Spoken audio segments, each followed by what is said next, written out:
महाराज जी, आपसे जानना चाहेंगे कि पूर्ण गुरु अर्थात सतगुरु की क्या पहचान है।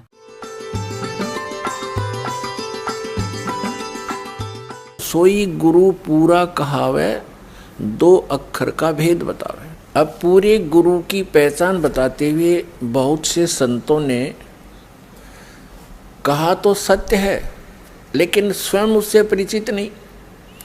उनमें से एक राधा स्वामी पंथ के एक महात्मा हुए हैं श्री सावन सिंह जी। और श्री सावन सिंह जी व्यास डेरा के संस्थापक श्री जयमल सिंह जी के उत्तराधिकारी माने जाते हैं। और श्री जयमल सिंह जी सीधे शिष्य माने जाते हैं श्री शिवदयाल जी के। राधा स्वामी पंथ के प्रवर्तक कहे जाने वाले श्री शिवदयाल जी के सीधे से श्री जयमल सिंह जी ने पंजाब के अंदर डेरा व्यास की स्थापना की और उनके उत्तराधिकारी श्री सावन सिंह जी। और श्री सावन सिंह जी के शिष्य बिलोचिस्तानी शाह मस्ताना श्री खेमामल जी, जिन्होंने सच्चा सौदा सरसा डेरा में एक डेरा स्थापित कर दिया, बेगू रोड पे है। और उसी की एक ब्रांच जगमाल वाली और गंगुआ में पहुंच गई श्री सावन सिंह जी के ही विचारों की। और वही एक सावन कृपाल मिशन दिल्ली में स्टार्ट हो गया। श्री कृपाल सिंह जी सावन सिंह जी के शिष्य थे। तो उस सावन सिंह जी के क्या विचार हैं वो खुद बता रहे हैं कि गुरु ग्रंथ साहिब में ऐसा लिखा है कि सोई गुरु पूरा कहावे, जो दो अक्षर का भेद बतावे। वो दो अक्षर कौन से? वो सतनाम है, जिसमें एक ओम है, एक गुप्त है। और यही श्रीमद् भगवत गीता अध्याय नंबर 17 के श्लोक नंबर 23 में कहा है, ओम तत्सत इति निर्देश है ब्रह्मण तिर्विध समर्थ। ब्रह्मण माने सतपुरुष, अमर पुरुष, परम अक्षर ब्रह्म। ये पर्यायवाची नाम है उपमात्मक उस पूर्ण परमात्मा के, पूर्ण ब्रह्म के। उसके पाने का ओम तत्सत, ये तीन नाम के जाप का निर्देश है। और वो तीन विधि से उसकी सिमरन होता है। जैसे सतनाम में दो अक्षर है, इन दोनों का श्वास उ श्वास से होता है, एक का आवे एक जावे। और जो सारनाम है, जिसको श्रीमद् भगवत गीता में सत कहा है, तो वो सार शब्द है, सार नाम है, आदि नाम है। उसके सिमरण की विधि इनसे भिन्न है। वो केवल सुरत और नृत से होती है। सतनाम का जाप चार पदार्थ से होता है, सुरत, नृत, मन और पवन यानी श्वास। इन चारों को लगाकर सिमरण करना है। वैसे श्वास लेते रहो, ध्यान नहीं है इसके ऊपर तो उसका यूज नहीं। तो ये चारों मिलाकर के जो सतनाम का श्वास उस श्वास से जाप होता है, तो वो सही पूर्ण लाभ देता है।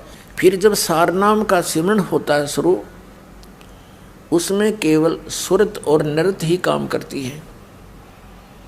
इसलिए उसको अकय शब्द कहा है कि उसको बोल कर बताया भी नहीं जा सकता ऐसे सिमरण करो।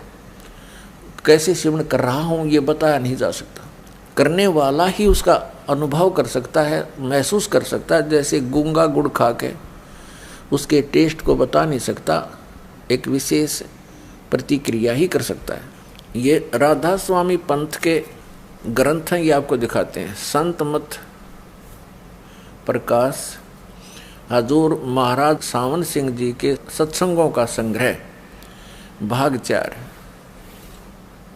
ये कहाँ से छपा ये देखिएगा।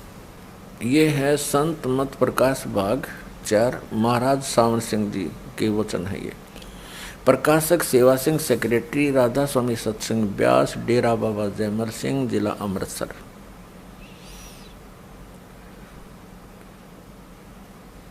उन्नीस 1975 से छपती आ रही है। ये मुद्रक है Sartaj printing press, Tanda road, Joshi state, Jalandhar. अब देखिएगा 261 पृष्ठ पे, 261 पृष्ठ पे ये कोई वाणी है श्री शिवदयाल जी की। और खोलने चले हैं श्री सावन सिंह जी यह संसार सर है और जो अक्षर है वह ब्रह्म है। ये सर अक्षर, इस पे सारा खेल इन अक्षरों पर है। और तीसरा नी अक्षर, इनको पता नहीं इसके बारे में, वह ब्रह्म है। अक्षर को ये ब्रह्म कह रहे हैं और नी अक्षर पार ब्रह्म है। ठीक है, जब से यह संसार बना है इस महल दुनिया में गुजारा करते आ रहे हैं, किंतु अब गुरु की कृपा से आत्मा इस महल को छोड़कर सतलोक जा रही है। गुरु ग्रंथ साहिब में बड़े गहरे और गुप्त रहस्य हैं। एक स्थान पर आता है कि 52 अक्षर लोक तेरे, सब कुछ इनके माही। ये अक्षर खिर जाएंगे, वो अक्षर इनमें नाहे। आदि गुरु ग्रंथ साहिब में 340 पृष्ठ पे ये वाणी लिखी है। इसका अनुवाद किया है सावण सिंह जी ने।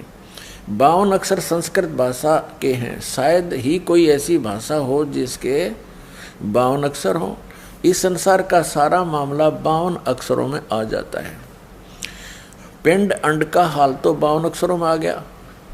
आगे 2 अक्षर और हैं जो पार ब्रह्म है। इसके विषय में ग्रंथ साहिब में लिखा है। ये कहते हैं वह 2 अक्षर जो हैं, ये है तो सतनाम की तरफ संकेत।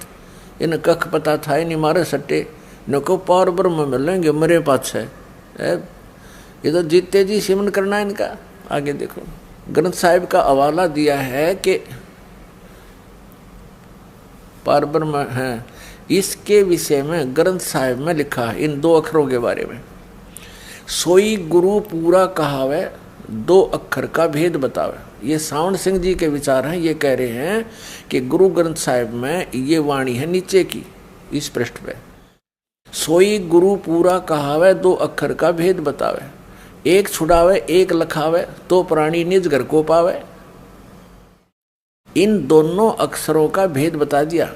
एक तो छुड़वावेगा इस काल से, ये इसकी मजदूरी है, ओम मंत्र है।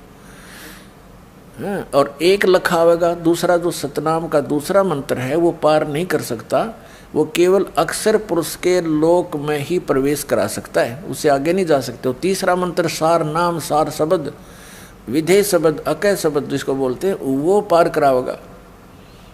उससे मोक्ष होगा, वो सार शब्द से। वो भी सिमरन करने का, उसकी भी कमाई करनी है। देखिएगा, सोई गुरु पूरा कहावे, 2 अक्षर का भेद बतावे। सतनाम की तरफ संकेत है, 2 अक्षर का वो सतनाम।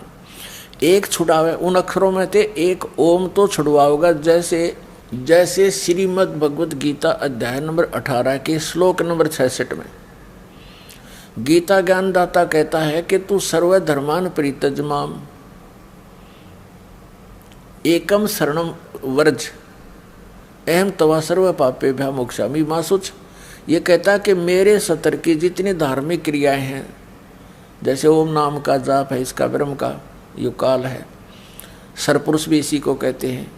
ये केवल 21 ब्रह्मांड का मालिक है। कहते ओम नाम की कमाई मुझ में छोड़ दे, मुझे त्याग दे मेरे में। तब एकम शरणम व्रज, उस सर्वशक्तिमान परमेश्वर की शरण में जा, उस परम अक्षर ब्रह्म की में। फिर मैं तुझे सब पापों से छोड़ दूंगा, मुक्त कर दूंगा, तू चिंता मत कर। तो ये ओम नाम की कमाई हमने इस काल से छुड़वाएगी, ये इसको सौंपनी पड़ेगी। पहले हम क्या करते रहे, ओम नाम का जाप करके ब्रह्मलोक में चले जाते हैं, उस महास्वर्ग में अपनी कमाई बर्बाद करके फिर आ जाते। अब हम इसको वेस्ट नहीं करेंगे, इसका कर्जा तार देंगे। ये फिर हमें मजदूर कैसे बनाएगा जब हमने कर्जा दे दिया इसका। तो एक छुड़ावे एक लखावे। अब जो सतनाम का दूसरा अक्षर है, जो धर्मदास जी को दिया था मालिक ने, सतनाम, वो दिखाया आपको और भी दिखाते रहेंगे। तो दूसरा मंत्र जो है वो अक्षर पुरुष की कमाई है, जो हमें 11वें द्वार से पार करके जाएगा। वो जो दूसरा मंत्र है सतनाम का, वो अक्षर पुरुष का है, उसके साथ संग ब्रह्मांड है। इस ब्रह्मलोक से, सरपुरुष के लोक से हम जब चलेंगे तो 11वें द्वार को सतनाम का दूसरा अक्षर ही खोल सकता है और नहीं खुल सकता। तो जब वो 11वां द्वार हम पार करेंगे तो वहाँ पर ये सतनाम के दूसरा अक्षर की कमाई काम करेगी और उसकी कमाई का हम टैक्स देंगे, किराया देंगे, रेंट देंगे इसको, क्योंकि 7 संग ब्रह्मांड को पार करके हमने सतलोक में पहुंचना है। जो हमारा दूसरा मंत्र है सतनाम का, ये हमें भंवर गुफा तक पहुंचा देगा और वो भंवर गुफा है, वहाँ एक बैरियर लगा है, वहाँ से सतलोक दिखाई देना शुरू हो जाता है। लेकिन जिसके पास सार शब्द नहीं है, वो तीसरा नाम विधेय शब्द नहीं है, वो मंत्र उसकी कमाई नहीं है, तो वहाँ देख सकता है, उसमें प्रवेश नहीं कर सकता 12वें द्वार में। तो इस प्रकार इन तीनों मंत्रों का अपने अपने स्थान तक पूरा लाभ है। तो 3 मंत्र का जाप है। गीता जी अध्याय नंबर 17 के श्लोक नंबर 23 में भी कहा है ओम तत्सत इति निर्देश है। ये सांकेतिक शब्द, ओम तो क्लियर है, ओम तत्सत इति निर्देश है। ब्रह्मणे त्रिवेद समर्थ है। ब्रह्मणे माने सच्चिदानंद घन ब्रह्म के पाने का, सतलोक जाने का। लेकिन गीता ज्ञानदाता को इन 2 मंत्रों का पता नहीं। ओम तो सीधा है, इसलिए उसने 4 अध्याय के 34वें श्लोक में कहा है कि जो ज्ञान परमेश्वर आकर बोलता है स्वयं, 4 अध्याय के 32वें श्लोक में, 4 अध्याय के 34वें श्लोक में श्रीमद् भगवद गीता में निर्णय करके दिया है कि एक ज्ञान परमात्मा स्वयं आता सतलोक से चलकर और वो अपने मुख कमल से बोलता है। वो तत्व ज्ञान है, वो उसकी वाणी, उसके मुख से निकली हुई वाणी, परमेश्वर के मुख से बोली हुई वाणी, वो तत्व ज्ञान है, वो सूक्ष्म वेद है। उस सूक्ष्म वेद को तू तत्वदर्शी संतों के पास जाकर समझ, वो बताओगे उन कोड वर्डों को। मुझे